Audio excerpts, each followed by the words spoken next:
মনের মানুষ চ্যানেলের পক্ষ থেকে আমি মাফি।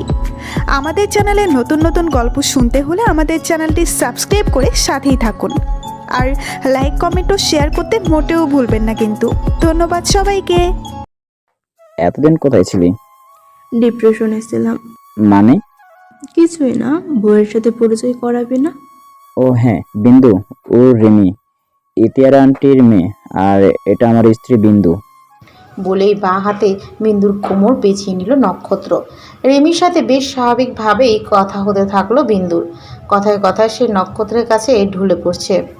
বিন্দু মেয়েদের এই স্বভাব ভালো লাগলো না।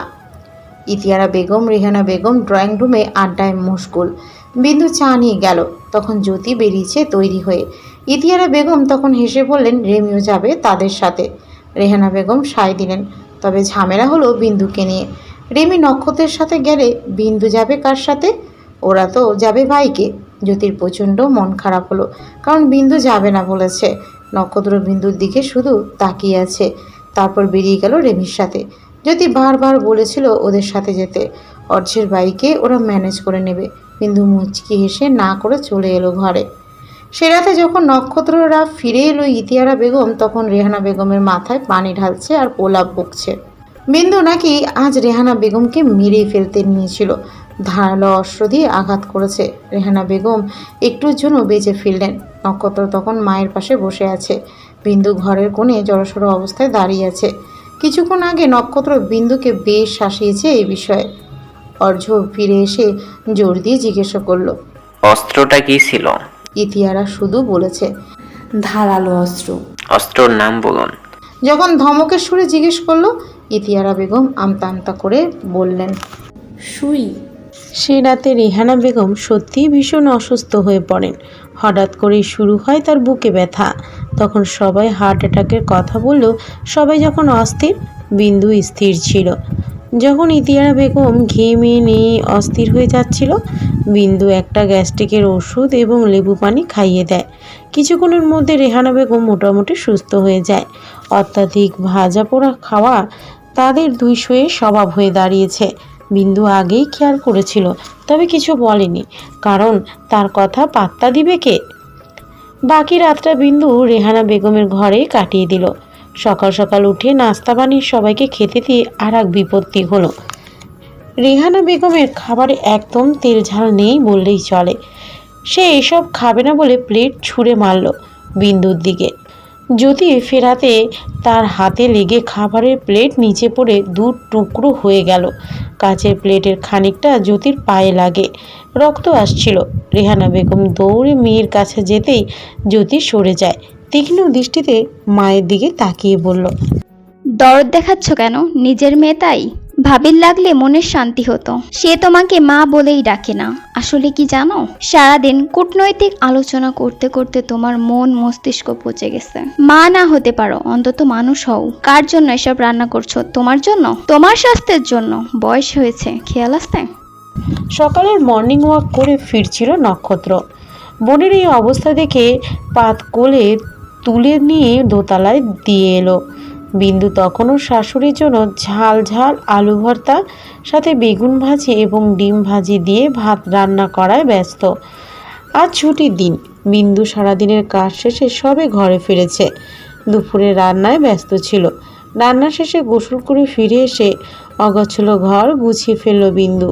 নক্ষত্র তখন বিছানায় হেলান দিয়ে বসে আছে, কোলে রাখা ল্যাপটপে চোখ। নক্ষত্র খেয়াল করলো বিন্দু কোনো কথা বলছে না, চুপচাপ রয়েছে। ভেজা গামছা খাটে রাখা বিন্দু কিছুই বলল না, চুপচাপ দ্রুত হাতে কাজ শেষ করছিল। আমাকে পানি দাও তো। নক্ষত্রের সামনে বিনা বাক্য ব্যয়ে পানির গ্লাস দিল বিন্দু। ভ্রু কুঁচকে নক্ষত্র গ্লাস নিয়ে আবার বলল, আমার ফোন চার্জ দাও। ওখানে ফাইল আছে, ওটা দাও। আমার নোটপ্যাড কই? ইয়ারফোন কোথায়? বিন্দু সব এনে হাতের কাছে তো দিচ্ছে, কোনো কথা বলছে না। এই শোনো, আমার মাথাটা টিপে দাও তো।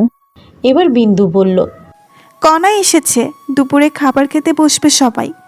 10 মিনিটে কেউ অজ্ঞান হবে না, আর হলেও পানি খাইয়ে সুস্থ করে ভাত দিব। বিন্দু বিছানায় বসতেই নক্ষত্র শাড়ির আঁচল ভেদ করে মুখ গুজে দিল। ঠিক যেন বালিশের পেটে মুখ গুজেছে। তারপর ঠোঁটের স্পর্শে আলপনা আঁকতে ব্যস্ত সে। বিন্দু যেন স্থির বিন্দু হয়ে বসে আছে, হাত চলছে না। নক্ষত্র বিন্দুর হাত মাথায় রেখে বলল, আস্তে ধীরে চুল টানবে এবং কাল সন্ধ্যের সম্পূর্ণ ঘটনা বলবে। কাল সন্ধ্যাবেলা আমি আপনার পোলো শার্টটার বোতাম লাগাচ্ছিলাম। ওটার একটা বোতাম অনেক ঢিল। অন্যমনস্ক হয়ে কালোর বদলে সাদা সুতো ব্যবহার করে ফেলি। যদিও এতটা সমস্যা হতো না, মা এসে হঠাৎ শার্ট টান দেয়। অন্যমনস্ক ছিলাম, তাই আমি কি রেখে কি করলাম বুঝিনি। মায়ের হাত থেকে শার্ট আমিও টান নিই, যার ফলে সুই ঢুকে যায় আর মা কিছুটা ছিটকে ওয়ার্ড্রোপের ওখানে সরে যায়। ব্যাস এইটুকুই ছিল। জ্যোতির মুখে সবটা শুনে গোখরের সাপের মতো ফুঁসছে কণা। একে মা তার উপর মেয়ে, বিন্দুর উপর যাচ্ছে, তাই রাগ হচ্ছে কণার। দুপুরে খাবার টেবিলে সবাই বসেছে। বিন্দু কণা খাবার পরিবেশন করছিল। ইতিয়ারা বেগম 3 বেলা 4 বেলা মনে হয় এই বাড়িতেই খায়। আজ তো তার সই দাওয়াত করেছে। রেমি বসেছে নক্ষত্রের পাশে। এবার কণা এক কাজ করলো, তরকারি বাটিতে থাকা ঝোল ফেলে দিল ইতিয়ারা বেগমের শাড়িতে। মিনিট খানিকের ব্যবধানে বিন্দুর গালে কষিয়ে থাপ্পড় মারল রেহানা বেগম। কারণ বিন্দু তখন ইতিয়ারা বেগমের পাশে ছিল, এক ঘর লোক। আর তাছাড়া নিজের ছোট বোনের সামনে এমন অপমানে লজ্জায় মাথা নুইয়ে এলো বিন্দুর। চোখে জল নিয়ে চুপচাপ দাঁড়িয়েছিল বিন্দু। ঠিক সে সময় দরজায় দাঁড়িয়েছিল বিন্দু সেজো ভাই। বোনের এমন পরিস্থিতি দেখে সে শুধু চোখ মুখ শক্ত করে কাট গলায় ডাক দিলেন, বিন্দু। ইতিমধ্যে ইচ্ছে হয় মরে যেতে, ইচ্ছে হয় মৃত্যুর পর কে কেমন করে সেই সব জানতে, কে মন খারাপ করে, কে কাঁদবে, কিংবা কে কে আসবে দেখতে। অথচ আত্মহত্যা করার সাহস হয় না। সাহস হলেও ধর্ম পায়ে বেড়ি বেঁধে দেয়। দিন 3 পরের কথা। বিন্দু চুপচাপ বসেছিল ছাদের দিকটায়। এই পাশটায় আকাশ বড্ড নীল। যখন মেঘ জমে তখন জমকালো আয়োজনে গর্জন তুলে। সেজো ভাই নিশ্চয়ই গিয়ে বাড়িতে বলেছে সব। বাবা কি জানতে পেরেছে বিন্দুর এখন অবস্থা? মন খারাপ হয়েছে কি? বাবা তো একদিনও দেখতে এলো না, ফোন করে খবরও তো নিল না। সেজো ভাই বলে সাথে নিয়ে গেলে বাবা বাড়ি উঠতে দিতেন। শত অবহেলা সহ্য করে থাকার একমাত্র কারণ হলো তার যাওয়ার কোনো জায়গা নেই। লেখাপড়া খুব বেশি করতে পারেনি। বছর খানেক তো গ্যাপ গেল। না আছে যোগ্যতা আর না আছে গুণ। গুণ শব্দটা মনে হতেই বার কয়েক আহড়ালো বিন্দু। গুনগুন, বেগুন, অনেকেই তাকে এই নামে ডাকে। কালা বেগুন, নাই কোনো গুণ। 2 ঠোঁটের ফাঁক দিয়ে উচ্চারণ করলো। হাজার খানেক শারীরিক মানসিক কষ্ট সহ্য করে এ বাড়িতে চুপচাপ থাকার কারণ এটাই। তার যে যাওয়ার কোনো ঘর নেই। ভাইয়ের ঘরে আজ জায়গা হবে, কাল সে ঘরেই সে বোঝ হয়ে উঠবে। সে চাইলে জবাব দিতে পারে, কিন্তু মৃত্যু যেখানে অনিবার্য পরিণতির স্বপ্ন তখন বিলাসিতা। ঝুমঝুমিয়ে বৃষ্টি নামছে। সন্ধ্যাবেলায় বিন্দু তখনও দাঁড়িয়ে খুব করে চায় তার সাথে একটা অঘটন ঘটুক, মুক্তি হোক এই বিষাক্ত জীবনের। অফিস থেকে ফিরে নক্ষত্র বিন্দুকে খুঁজতেছিল। বিন্দু তখন কাপড় চিপড়ে পানি ফেলে ঘরে প্রবেশ করে। মাথায় একটা গামছা পেঁচানো, পরনে ছিল হালকা বেগুনি রঙের শাড়ি। ভেজা হাত মুখে বিন্দুকে দেখতে বেশ লাগছিল। বাকি অন্য সময় হলে নক্ষত্র ডুব দিত বিন্দুতে, কিন্তু এখন নয়, কারণ সে অধিকার থাকলেও অনুমতি নেই।